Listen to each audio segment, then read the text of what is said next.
With Ghost of Tsushima, Sucker Punch was able to create one of the highest praised video games of this generation. Basically every single thing about this game is amazing, especially its beauty. I mean, just look at this, and this. Just riding through the landscape feels so awesome. It's as satisfying to me as coming is. However, the aspect that stands out the most to me is its narrative and the main protagonist, Jin Sakai. I think the game conveys many valuable lessons that we as the player can learn and that will also have a positive impact on our lives.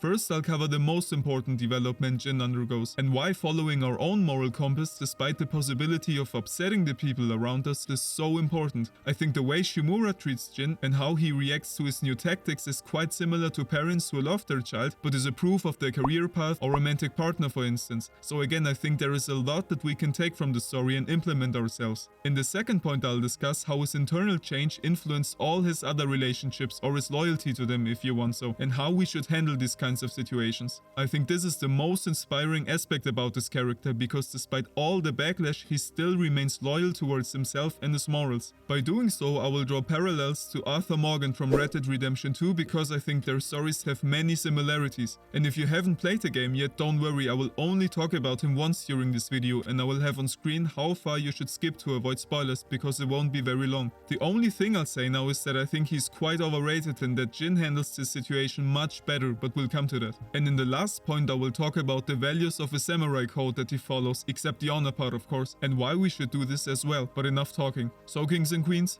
let's get started.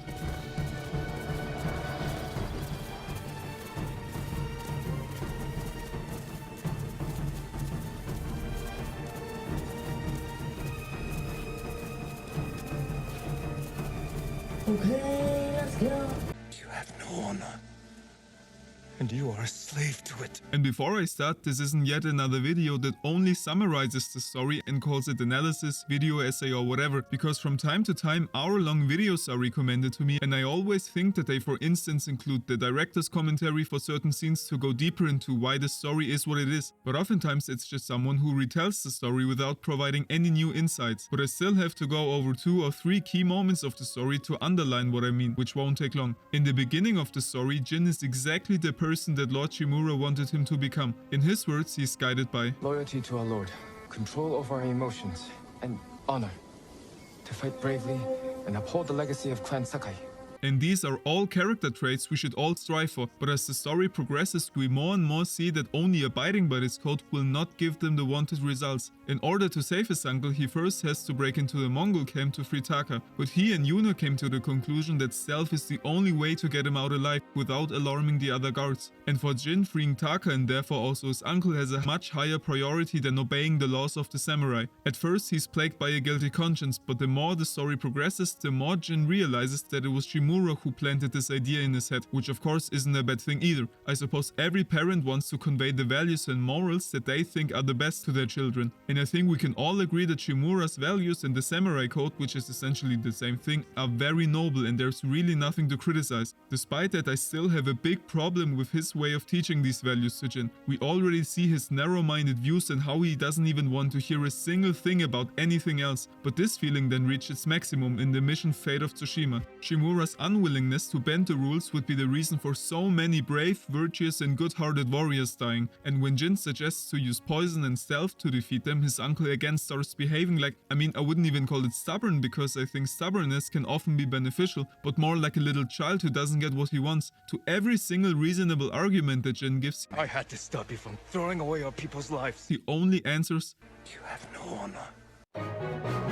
Of course, Jin might be wrong, but I really think that his behavior is childish and immature instead of giving him rational arguments against the way of the ghost. And then Jin says what I've been thinking the entire time. I sacrificed everything I knew to save our people. I gave them hope. You did nothing.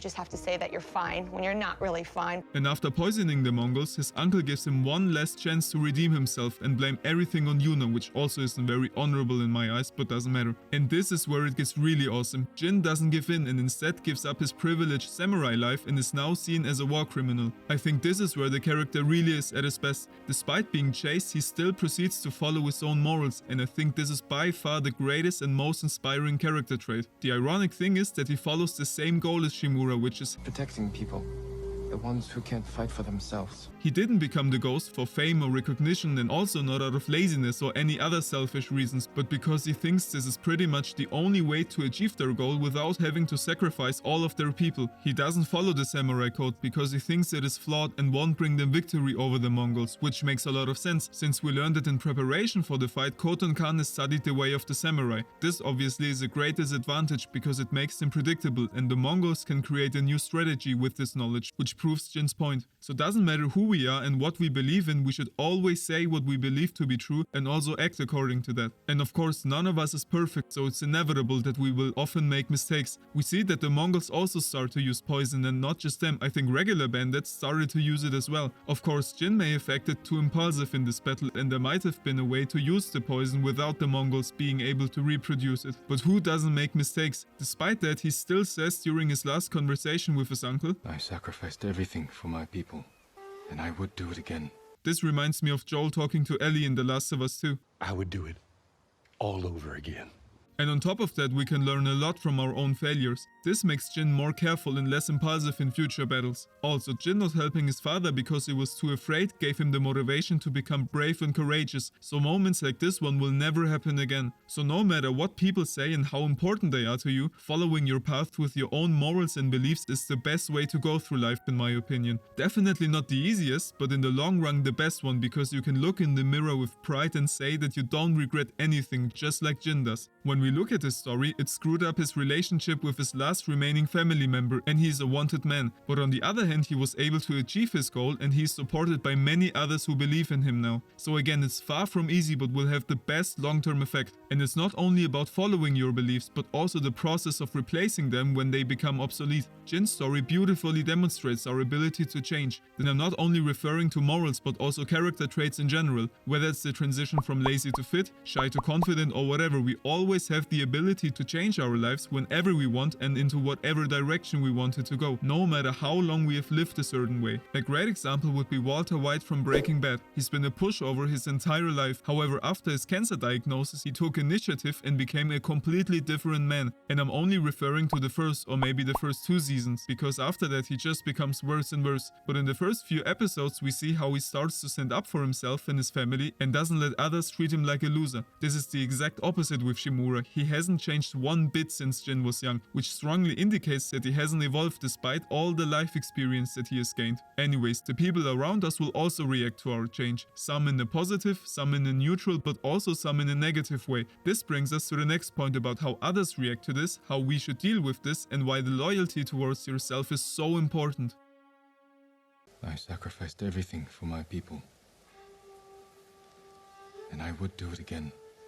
As we have said, the reactions will be either positive, neutral or negative, which is the reaction I will focus on. And of course it depends on the reasons for the negativity. A great analogy would be parents who want you to follow a specific career path. We all know the typical arguments already. It is much safer, it pays a lot better, it has a better future perspective and all that, without considering what their child really wants to do. And don't get me wrong, I think all of these aspects are extremely important and should of course be taken into consideration. But obviously these aren't the only things that matter. Maybe you have what it takes to become a great software developer, but you're just not the type of person who can sit in front of his computer for most of his work time. And I'm not trying to denounce those IT jobs. I'm currently studying something similar here in Germany, so I really like this kind of work. Or when making these videos, I'm also in front of my PC almost all day and I absolutely love it. But for a lot of people, this kind of work would be a nightmare. Or imagine introverted people having to work with a lot of new customers on a daily basis. They would also go mad. So rationally explaining what the reasons for your decisions are without being too emotional would immensely help your situation. By making clear that you're not being lazy or irresponsible, but genuinely convinced that this is the right decision, most of the tension would vanish. I cannot recall a single conversation between Jin and Shimura where they talked about their situation rationally without being overly emotional. Especially his uncle always gets angry and doesn't even want to hear a single thing about Jin's reasons and motivations. And Jin, while also being emotional, at least gives reasonable arguments. But of course, this doesn't mean that everything will turn out fine, this still might have a long-lasting effect on your relationship, but even if this is the case, you still stay true to yourself and in our example won't end up in a job that will make you hate your life. And there are countless of other examples that are similar to this one. People might not like the way you behave or dress, or again your parents don't approve of your partner for instance. And this one we actually also see with Shimura. He often talks rudely about Yuna because she's a thief without knowing her backstory. It is actually really tragic and makes us understand how she ended up being a thief. Despite all of that, Jin still stays at her side. I know that Jin and Yuna aren't in a romantic relationship, but I think that his uncle assumes it since he says that Jin is only acting this way because of her influence on him. I know. She drove you to this. But unfortunately they aren't, and I quickly have to go a little off topic here, but I would really love to hear your opinion on their relationship because I was really disappointed how it turned out. Ever since they got drunk before the Yarikawa fight, I thought that they would end up being together, especially after Taka died and Yuna decided to stay in Tsushima. I just think it's weird because there's several scenes that indicated this. First, when Jin recruits Yuna's old boyfriend, he asks her, So, you and Takeshi. I mean, I sense some jealousy in there and not pure curiosity. And then Yuna also says, We could find a boat, sail somewhere quiet. I mean, come on, that seems really obvious. And then there's also the last conversation. You belong to everyone. Maybe I'm misinterpreting things, but to me it seems like they're both attracted to each other. I mean, I cannot blame Yuna. However, Jin's responsibility interferes with their relationship, but maybe I'm completely wrong, because I've also heard many people say that they think there was no attraction between them at all, which really surprised me. Again, I would really love to hear your opinion on this, but now we'll come back to the topic. So despite Shimura acting like this, he loves Jin like his own son and only wants the best for him, as we see with him giving Jin several opportunities for leaving the way of the ghost. He just wants him to follow the samurai code since he is so convinced that this is the best way to go through life. This is also the same with parents who want the children to have a certain career path, life partner, etc. They only mean well, which is why honest communication is the best way to handle this in my eyes. Okay, so now there will be the comparison to Arthur Morgan, so just skip to the next chapter with the 7 virtues of a samurai if you don't want to get spoiled. See you then. So Arthur is in a very similar situation where he also has to choose to either follow his own moral compass or follow Duchess. I mean, he has already said it to John. Be loyal to what matters. And this is why I think that Arthur's sense of loyalty is very questionable. On the one hand, we have him caring about his gang members like they're his family, which is really wholesome. And his personal redemption arc when playing on High Honor, of course, is just as beautiful as well. But his loyalty to follow Dutch is the thing that really pisses me off. I cannot understand why the hell he followed him this long. From the beginning, Dutch seemed very selfish and irresponsible. He never seemed to care about what the other gang members think. And how should I believe that he doesn't side with a son figure who has always been by his side for about 20 years, but instead he chooses to follow Micah, who's only been at their camp for a few months? I mean, this doesn't seem believable at all to me. On top of that, Dutch has done many other bad and selfish things, like causing Eagle Fly's downfall, or refusing to save Abigail and John. And to that, Arthur only said, Touch! Arthur, you're such a chat, why do you behave like this? He clearly despises Dutch's actions. Why the hell doesn't he say anything about it? And when he finally confronts him, we clearly see that Dutch gets really mad at this. Insist. Again, this is supposed to be his father figure, so when Dutch left him to die and when Arthur fought Micah and Dutch didn't help him, I didn't feel anything because I thought it's also partly Arthur's fault for not realizing what kind of a person Dutch is. Why didn't he stand up against him much earlier? To me, this isn't loyalty but stupidity. When I played the game, I thought that the moment when Lenny and Hosea died would be where Arthur snaps and leaves Dutch, but no, he was with him until the very end, which doesn't make any sense to me. It was so frustrating, it really made me go, I'm gonna break my monitor, I swear! And just like Shimura only said, You have no honor. Dutch's answer to every single reasonable argument was, Plan. Tahiti! for instance, him saving John or Abigail of course falls under loyalty, but with Dutch he actively did things that he absolutely thought were bad, like the mission with Eagle Flies, which eventually leads to his death. And here is the big difference to Jin in my eyes. Even if it means parting ways with his last remaining family member, Jin still has done the thing that he believed to be the best one. Anyways, I think we have talked enough about this topic, and now we come to the last chapter, which is the Samurai Code. Tradition. Courage. Honor. They are what make us. When talking about the samurai code, I have mostly mentioned the negative points like the predictability and unflexibility, but there are also many life-changing values which Jin also embodies that we will discuss now. There are 7 key values that a samurai follows. These are justice, heroic courage, compassion, respect, sincerity, honor and loyalty. I will briefly go over them since I could talk about every point for quite some time and then the video would be way too long. Also, they aren't the main focus of Jin's transition, but still very important to have. And I'm not gonna talk about justice and respect because I think they're quite obvious. Of course, Jin has them and we should all have them as well. And we have also already discussed loyalty and honor in rich detail, so they're out as well. So let's start with courage. A very important moment of his life is when he was too scared to defend his father. This moment is probably the reason for his bravery, so that he will never let anyone down ever again. I mean, throughout the entire game, Jin acts like a badass. Just like the beginning, 80 samurai against an entire army of Mongols. Another moment that really stuck with me is when the eagle captured him. The situation seemed hopeless, but he still was shouting at her, which I thought was really cool. Surrender,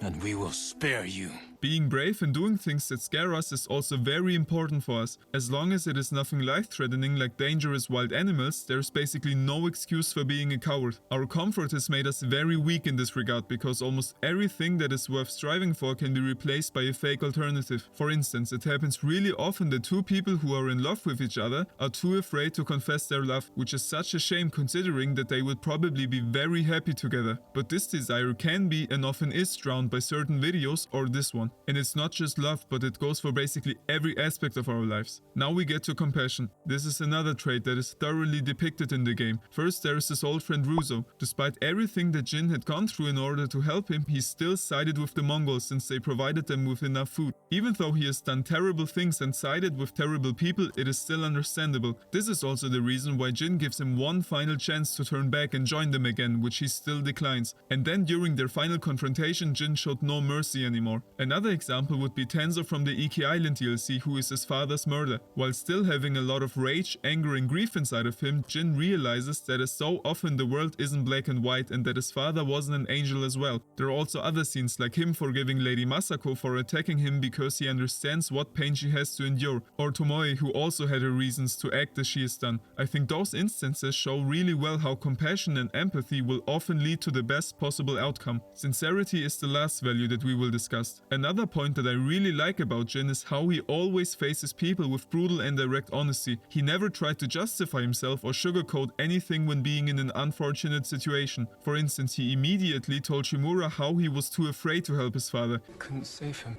I was a coward. He could have easily said nothing about it. He didn't even have to lie. He could have just said that his father died in front of him, which would still be the truth. Also, every time he says what he's genuinely thinking. When having a problem with the way Lady Masako behaves, or when Ishikawa apparently doesn't tell him the whole story about Tomoe, he always says what's on his mind. Also, when being the person who is screwed up, he never tries to justify himself or talk himself out of the situation, but openly explains why and how he failed. I think that honesty is the greatest value that we can have when interacting with others. Just as clinical psychologist and Professor Jordan Peterson says, tell the truth or at least don't lie, is the most important rule one could follow to improve one's life. It not only makes conversations much easier since the truth lets him cut right to the chase, but all the people around him have immense trust in him. And I think many people aren't aware of how much of a positive impact honesty can have. But it can also be honesty towards yourself. Especially in the DLC we see this when we learn about the way he thinks about himself and his father. First, he acknowledges that he has acted cowardly, but also that his father hasn't been a saint either, and this way he could find peace with the situation.